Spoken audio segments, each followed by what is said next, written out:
Thank you so much for being here. It's a pleasure for me to be in another Referral Candy webinar. Today, we're going to be talking about 3 ways that you can get more word of mouth sales for your online store, even if you don't have a referral program. So I'm going to be sharing with you 3 tips that actually we have even used internally here at Referral Candy for both for our own use and our customers as well. And for those of you who don't know me, my name is Raul. I'm the partner manager here at Referral Candy. For those of you who are maybe new with referral marketing or referral candy, we are a app for online stores and we allow them to run customer referral programs. We have worked with thousands of companies. We actually focus on small and medium online retailers, but we have also worked with some big brands, as you can see here. And we actually work with companies from pretty much all industries. This is actually a good example. So Uniqlo, Grades, and also Reebok as well work in the clothing industry. Blue Smart, it's a company that sells intelligent luggage. So it's kind of like a mix between luggage and also software. And they have actually also used Referral Candy for their referral campaigns. And here at the end, you can see Tidal. Tidal is actually JC's funded company that's actually a Spotify competitor. And so it's software. So it's another company that have used Referral Candy for their referral programs. We're actually available for all major e-commerce platforms, so from Shopify, WooCommerce, BigCommerce, Magento, Evolution. Even if you have your own custom solution set up, as long as you're able to copy and paste a piece of code on your website and either forward or BCC us in your invoice emails, we're able to track all the referral activity that's happening in your store and basically get you a referral program up and running. Okay, so these are some of the things that we're going to be covering today. That I wanted to basically do a quick check before and to let you know some of the details about the webinar. So it's going to be around 30 minutes long. It depends on the number of questions that we get and how much time we spend answering questions. I'll be happy to answer all your questions. So anytime that you have anything that it's maybe not clear, want me to repeat something, or you'd like me to ask something, please go ahead and type it here in the chat box. We'll stop several times to answer questions. Also, at the end will be a quick Q&A session. This has been recorded and it'll be sent to everyone who register. If you have any questions, again, just use the chat box. And if you are considering about using Referral Candy or setting up a referral program in your store, we're going to give to all of you an extended trial of Referral Candy, so you can use it on your store. So if you stick until the end, we'll be sharing this deal with you guys. All right, so before we actually dive in, I want you to think about either if you're an e-commerce store owner or if you work in marketing for an e-commerce store, or if or you're here to learn more about referral sales and word of mouth sales. I want you to think about what can referral marketing and what can word of mouth sales do for your business. Okay, so I'm gonna give you guys several ideas and several strategies you can follow to increase referral sales on your store. But it will be great if at the same time you are thinking, okay, how can I apply this to my own business? Okay, so these are the main 3 ideas we'll be covering today. So the first one is how to refine your positioning. So this is basically how you're going to explain your customers what your brand's about and what they can get from your brand. So we'll talk about that. We'll also talk about how to set up the perfect incentives. So as you know, referral programs have incentives for both the customer that is spreading the word about your store and also the friends who you want to encourage to make this first purchase. So we're going to talk about how to set up these perfect incentives.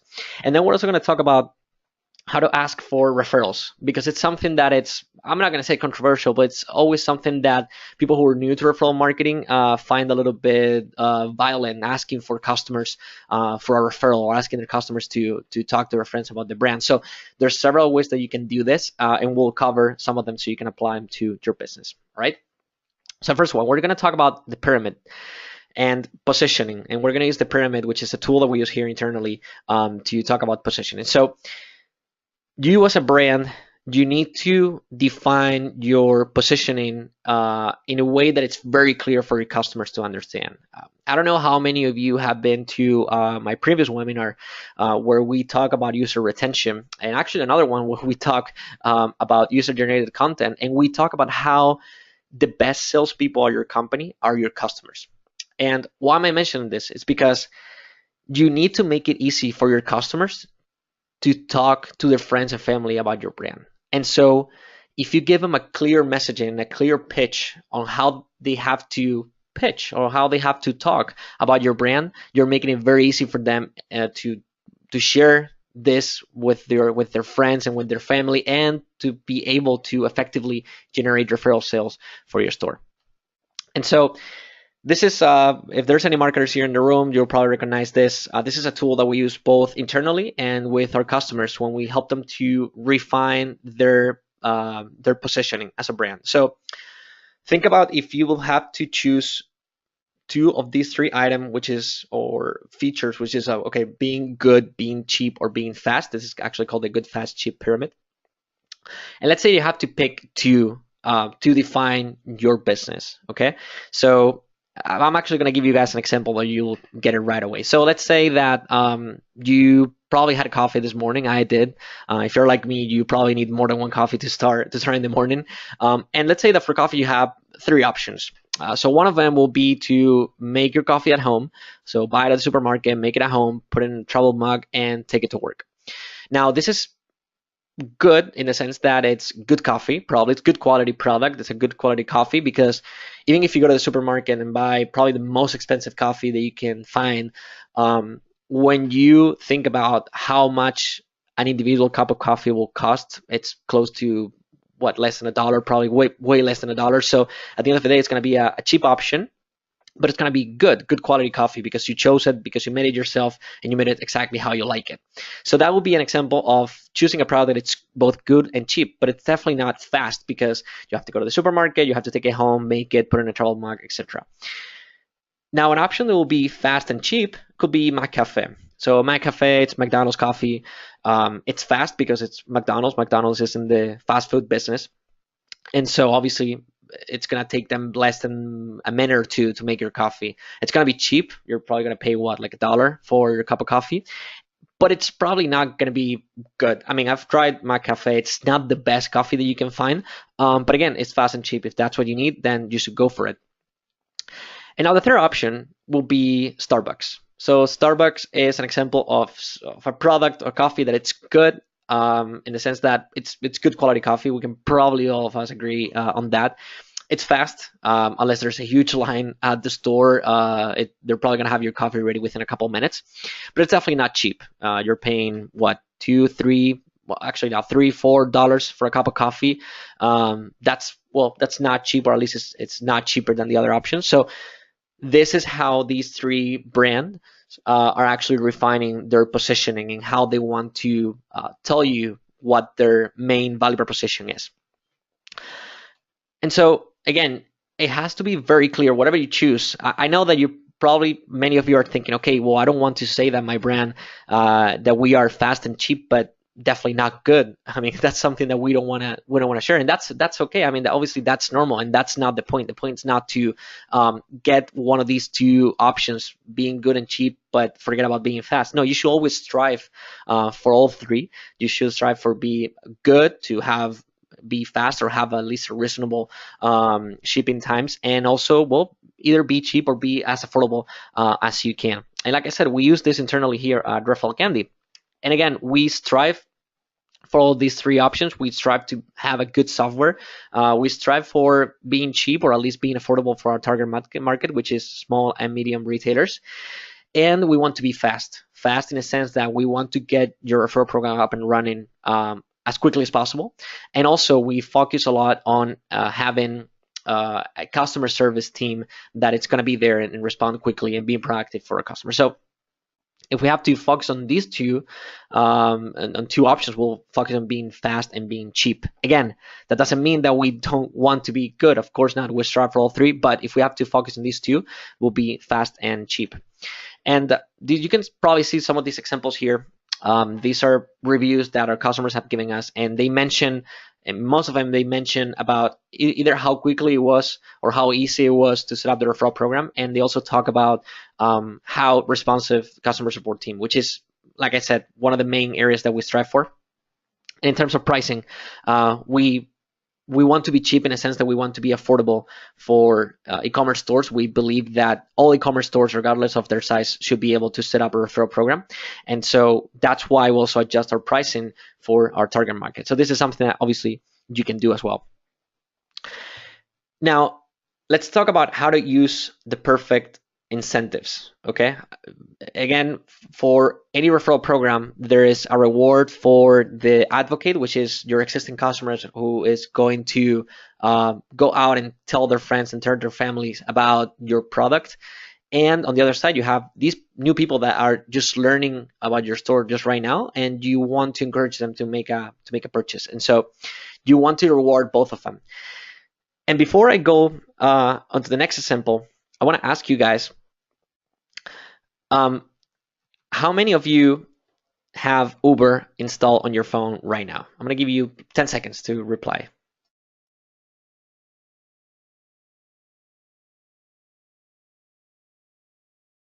Okay, and how many of you that you have Uber installed on your phone, how many of you set up your Uber account using a referral code? At least I did. That was the first time I said out loud that I wanted to sign up on Uber.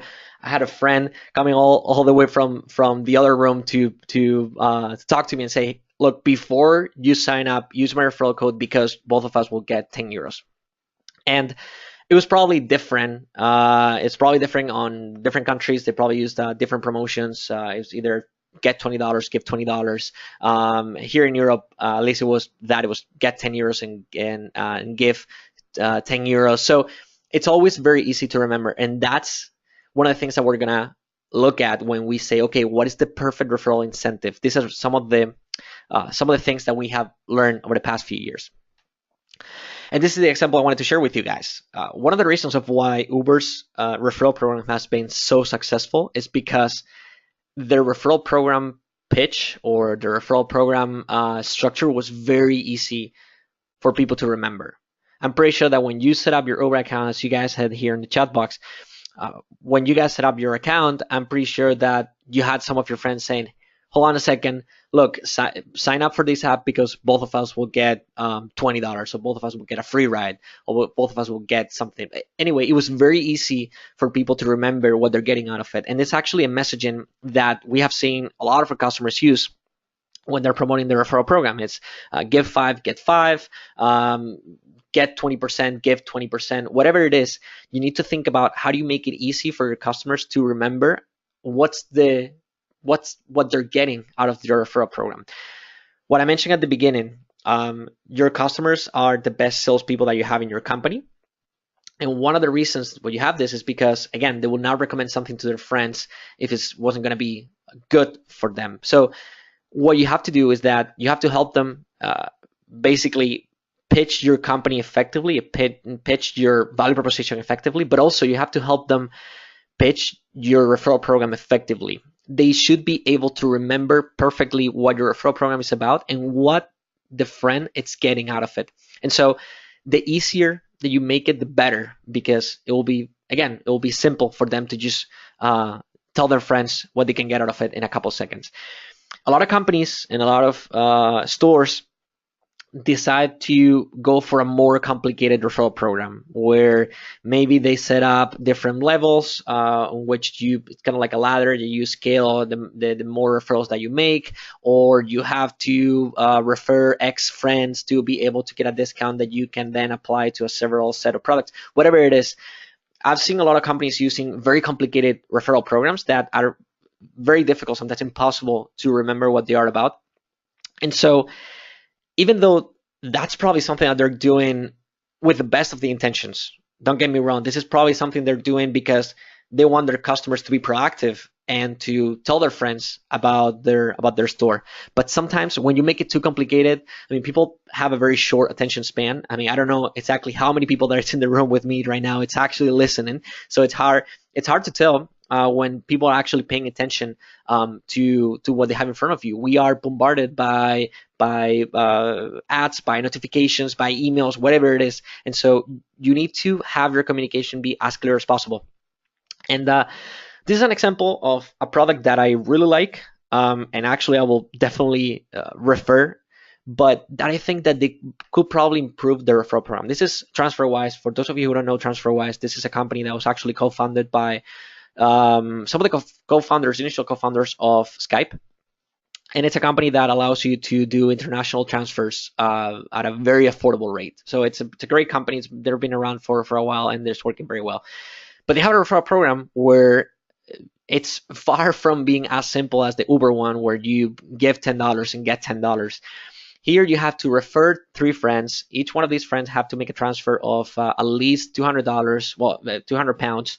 And then if any of these 3 friends make a first transfer of up to $200, then you get a reward of $50. Now, again, I get it. I mean, they're given a significant amount as a reward, which is $50. So they want to make sure that the transfer that these first customers or these new customers are doing are high enough so it's profitable for them. I get that. But it will be a lot easier to just say, look, get your friends to make a first transfer, whatever the amount is, and we'll give you $10 or we'll give you $5. Even if it's a small amount, it will be easier to achieve, because at the end of the day, no one's going to get rich out of referring friends to join whatever service or whatever company it is. So it's more about getting your customers excited for getting something for free. And so if you make it very complicated for your customers to achieve whatever it is, that the reward that you're giving them, you might be discouraging them, and it might end up being frustrating, which is not the point of your referral program. You also need to think about social status versus bribes. And let me explain this. As I said before, one of the main reasons of why your customers are the best salespeople at your company is because they don't sound like salespeople in front of their audience, which is family and friends. And also because I want to believe that no one will betray their family or friends in order to get a 10% discount on their next purchase. And so when people recommend something, it's because they truly believe in it. It's because they actually believe that whatever they're recommending, it's going to be useful for the other person. And so you have to think about referrals as something that we do out of, just for the sake of being nice to other people. And if you have been to other webinars with me, you have probably seen this example, because I truly think it's probably one of the best examples that we've had within our customer base of really understanding what social status means in a referral program. So this is Audio Blogs. This is a company that sells audio samples and royalty-free music for music producers and for audio engineers. And they give $20 to the advocate, which is the existing customer who's going out and telling their friends about audio blogs. But they're giving the new customer a 90% discount on a year subscription. Now think about it, it's a 90% discount.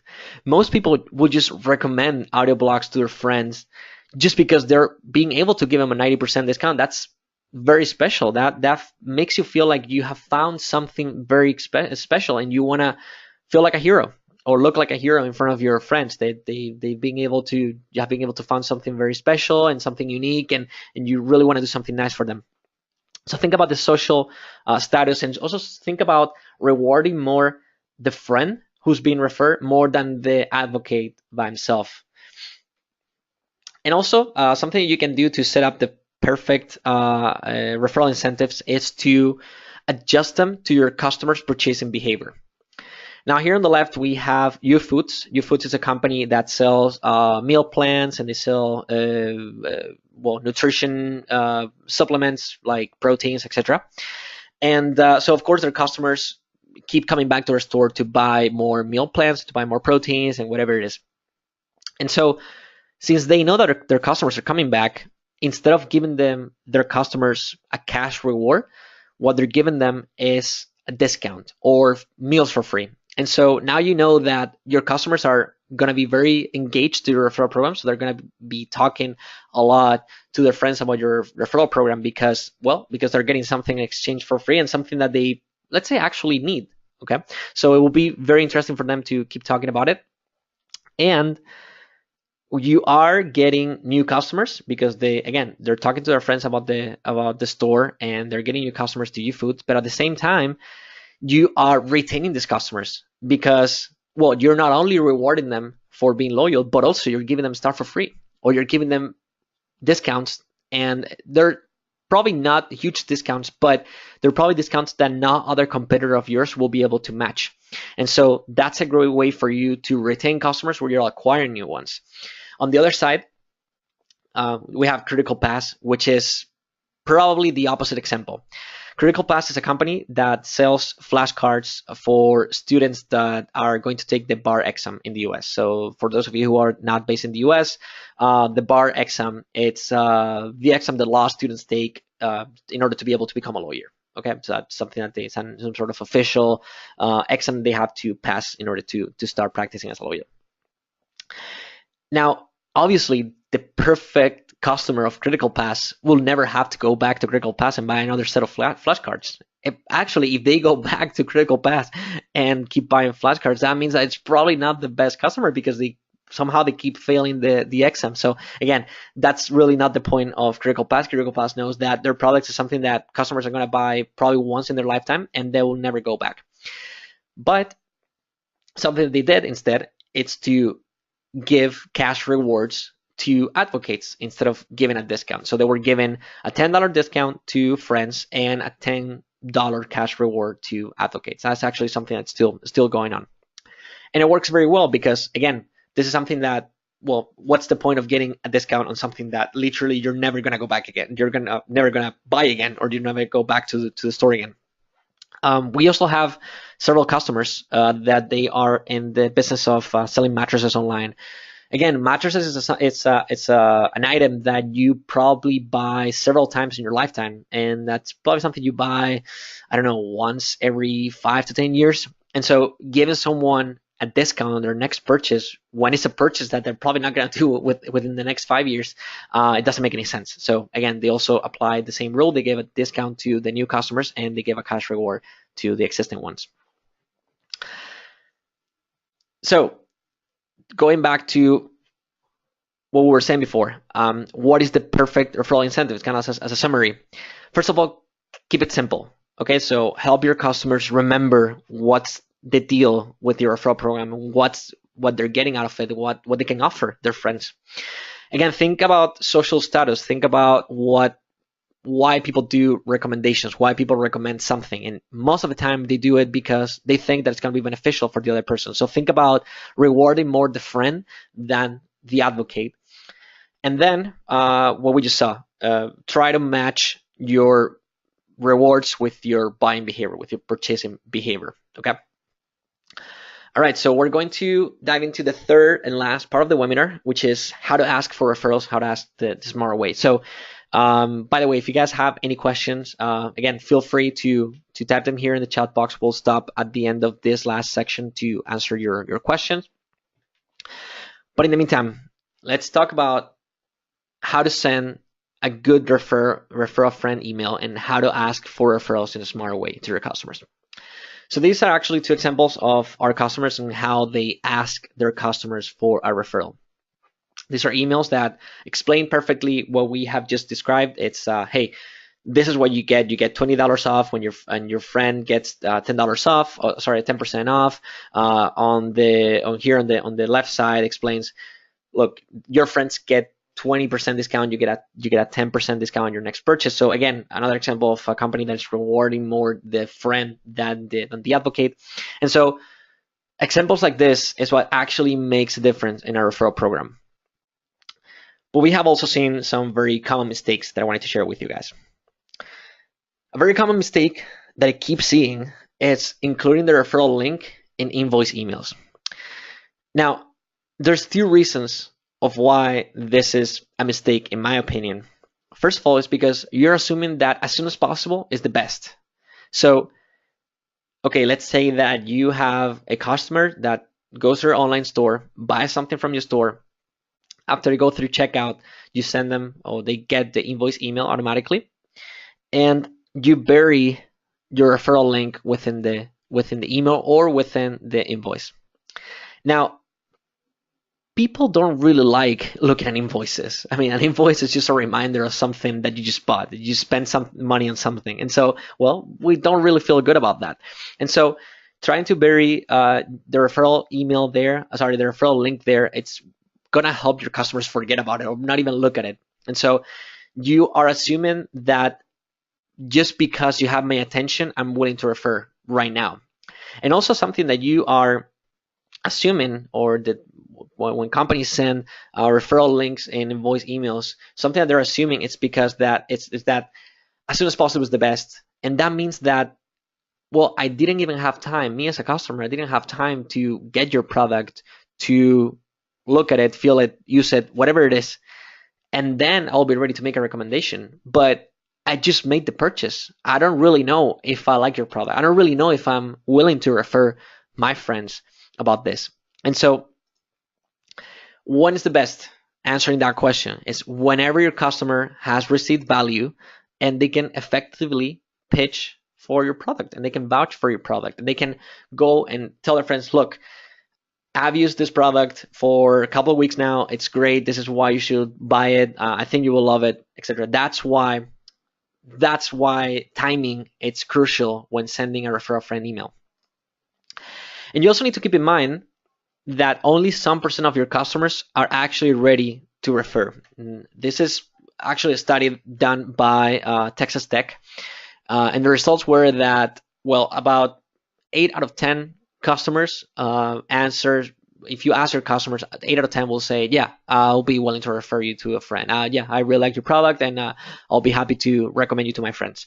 But the truth is that 3 out of 10, or actually less than that, of your customers will actually end up referring you to their friends. And that's okay. That's just human nature, but you need to keep that in mind. And one of the things that you need to do is that you need to remind your customer constantly that the referral program exists and that they can benefit from it. So keep your referral program top of mind.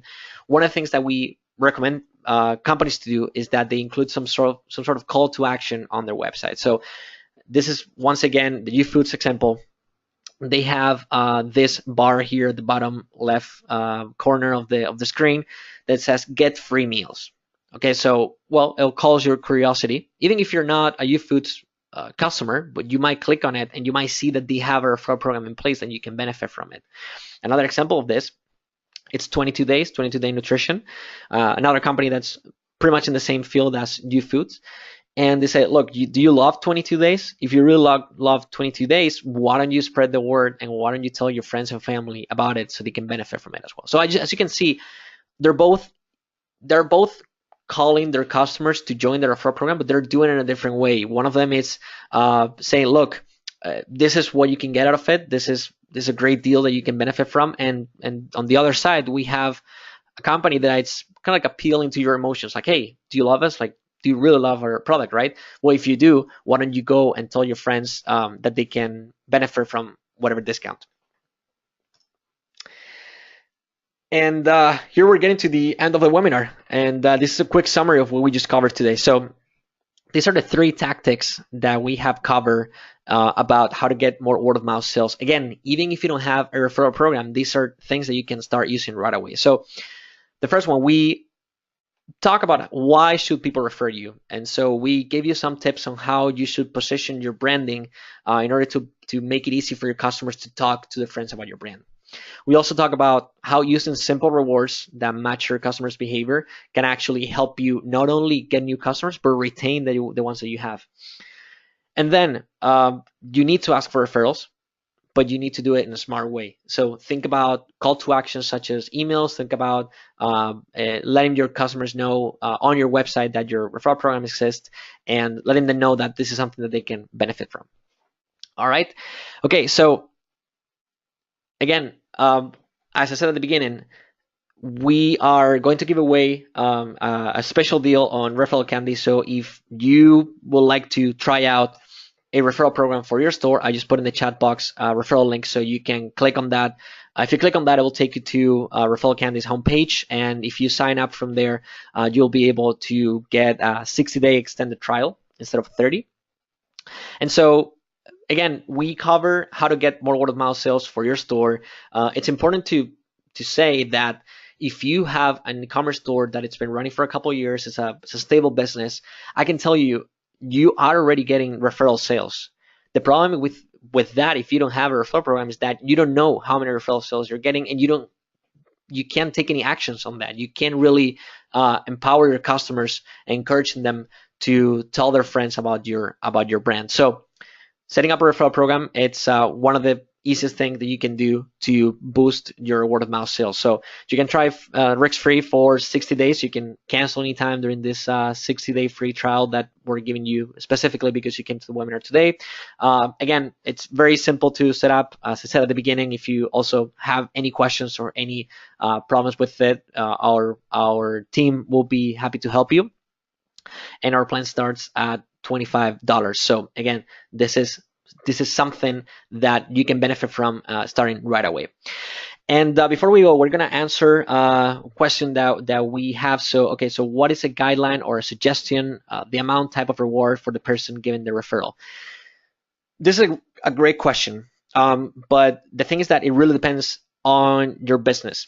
Okay, I've seen companies, for example, I was just talking to the founder of a company last week, and they offer a free service, which is actually, I don't remember exactly what it was. It's a SaaS business, but it's a free, you set up a free account. They don't have any sort of pricing plans or anything like that. So whatever you do with the company, it's free, but they are in the stage where they want to get more customers. And so what they're given for advocates, which is people that are going out and talking to the friends about this company, is that they're giving them $1 per sign up. Now, this might seem like a small amount, but at the end of the day, their friends don't have to do any sort of purchase. They don't have to buy anything. So it's a reward that makes sense, because let's say if they talk to 20 friends about it, maybe 10 of them will sign up for free. And so, well, there's $10 that they're getting for not much work. So it really depends on the type of reward. Something that we offer at Referral Candy is that you can offer your customers either a discount on their next purchase. You can offer them a cash reward, so basically give them cash on PayPal. That's something that we actually automate, so you don't have to worry about that. But also we give them the opportunity to donate to a nonprofit of their choice. And so that's something that actually we have seen working very well for some stores. And so that's something that you can set up on Referral Candy as well. But again, really depends on the business, really depends on your customers' purchasing behavior, and also depends on your own pricing and how to make it profitable for you. All right, well, if you don't have any questions, I guess everything was very clear. Again, thank you so much for attending the webinar today. I had a blast with you guys, and we'll see you next time. Hope you have a great day today. Bye-bye.